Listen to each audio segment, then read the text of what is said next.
Across the country, states are pausing use of the Johnson & Johnson vaccine after reports of a rare disorder, including blood clots.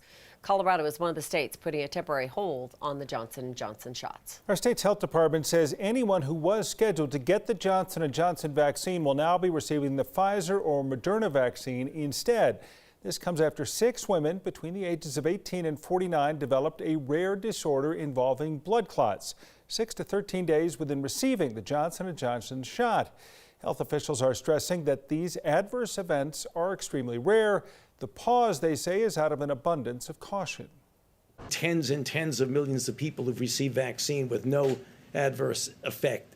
This is a really rare event. If you look at what we know so far, there have been 6 out of the 6.85 million doses, which is less than 1 in a million. And in a statement, Johnson & Johnson says as of now, no clear causal relationship exists between the events and their vaccine. It's under investigation and they hope to have it resolved within a matter of days. So let's get some clarification, add some perspective to it with our 9 Health expert, Dr. Pal Coley. So let's talk about the scientific explanation for this complication. Is there a line, is there a linkage that people can see to those blood clots in the vaccine?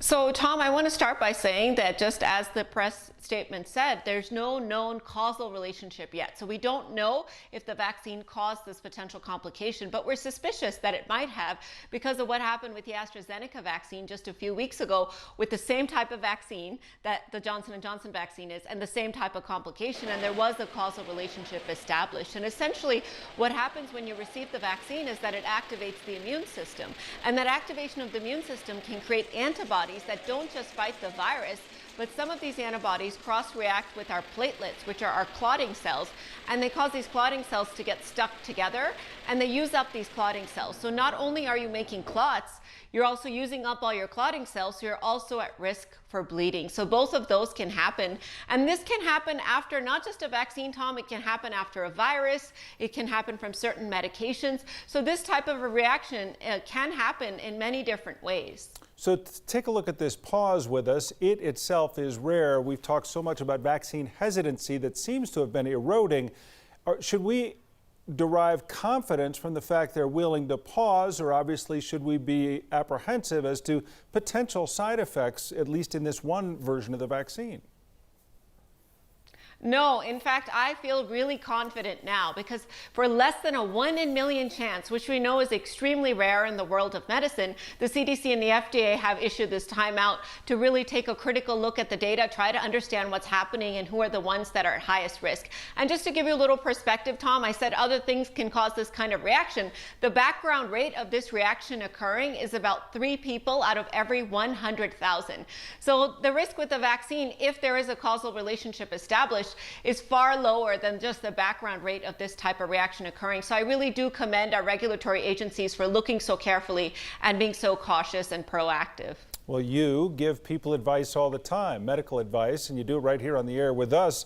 What do you say to people who feel this is a concern, that they're now worried about COVID-19 vaccines, whether it be Johnson & Johnson or the entirety of vaccines? Yeah, this is the biggest fear, my biggest fear from this, because it's not unexpected to have this type of a thing happen out of millions of people, but it is concerning that it might turn people off. So I would say if you're in the group that got the Johnson & Johnson vaccine, first of all, don't panic, because the likelihood that if you're more than a month out, you're going to have some sort of a severe reaction is extremely low. I would say if you're less than 3 weeks out, then keep your radar up, particularly if you're a young woman, because those are turning out to be potentially the highest risk. And look out for symptoms that might indicate any type of clotting. So a headache means a clot in the head, a leg pain meaning a clot in your legs, abdominal pain could be a clot, in the blood vessels of the belly, shortness of breath could be a clot in the lungs. But I would also look out for signs of bleeding because this can cause your platelets to go down. So that's if you're less than 3 weeks out. Keep your radar up, have a low threshold to call your doctor. But if you're somebody who hasn't gotten the vaccine yet, please don't let this deter you, because I think the message here should be we're being so careful that we paused for less than a 1 in a million chance. The message should not be, oh, we knew that the vaccines are bad and the safety signals are emerging, because this is an expected response. And we have two really good options, the Moderna and the Pfizer vaccine, which we have the luxury of reaching out to in the meantime while this is paused. Well, speaking of blood clots, the fourth vaccine that we talk about is AstraZeneca, and that's briefly been paused in Europe because of reports of blood clots.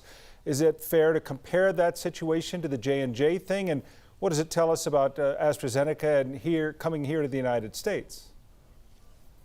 You know, it's very fair, Tom, and I almost think it's a little bit like deja vu, because we sort of went through this in Europe. So both vaccines are these adenovirus vector vaccines, so similar mechanisms. They're both single doses only, and the advantages are obviously that they're very inexpensive to manufacture, and because they're single dose, it's easier to get people vaccinated. So we don't want to throw out the vaccines altogether. These vaccines are good vaccines, but I think what may happen here, and this is just an educated guess, but the CDC and FDA may do something similar to what the European FDA equivalent did for AstraZeneca, which is to say, okay, it's a good vaccine, 100% effective at preventing hospitalizations, but let's stratify which groups are likely to be high risk for this complication. And in Europe, they said only older people should get it, younger people are higher risk. So something similar may happen here for the Johnson & Johnson vaccine. There's a lot of ground to cover. We appreciate you going over it with us as always. Dr. Palcoli, thanks.